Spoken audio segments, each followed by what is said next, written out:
It's very serious. This is about quality of life, and it affects every part of the Muslim community. Sharing our stories gives others permission to do the same, to feel less isolated and comforted in their most darkest times. The struggles are very real, and we need to understand them, because I've seen that, yes, there's more talk about it, but there's still a very serious lack of understanding. These types of projects can literally be transformational and life-saving.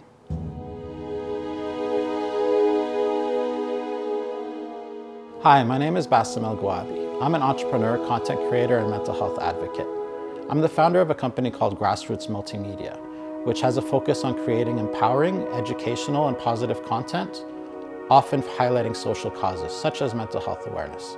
My name is Shelby Marie Daigle. I'm the editor-in-chief of MuslimLink.ca, which is an online hub for Muslims in Canada. And what I do there is I interview people, we write stories, but also one of the main things we do is we collect events that are happening like in cities across the country, and we post them, and then also we run a directory.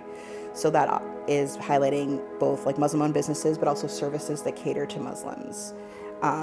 In terms of just, like halal food to also like an Arabic speaking therapist. So it helps me be really aware of different issues happening in the community and also the community's needs.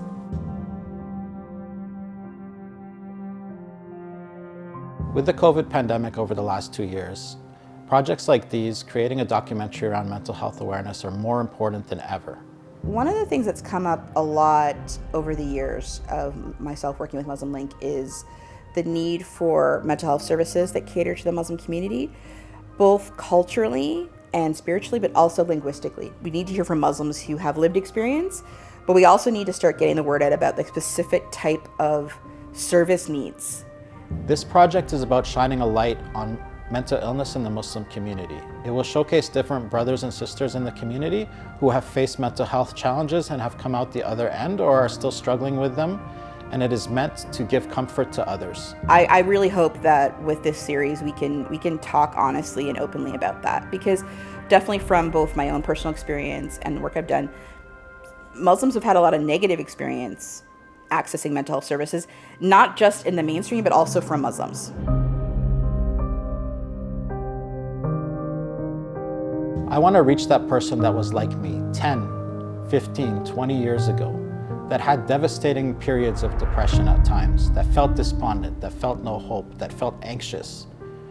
I want to reach that person and let them know that it'll be okay, that there are things that they can do to cope, that there are other people feeling the same like them, and that things like their faith can be a light in the midst of darkness. You have to be an advocate for yourself, or your family has to be an advocate for yourself. This is a fight, because even in health services, mental illness is stigmatized.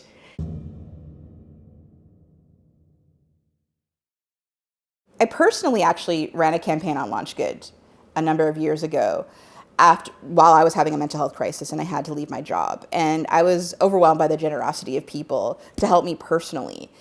And I'm still here, so anyone who contributed to that one, hey, I'm here now. And alhamdulillah, it's been a rough few years, but it has been for everyone around the world. But I think it's because I've had my own experience, I just really love the platform of LaunchGood, because it's so neat, a way of gathering and recognizing the power of the Muslim community.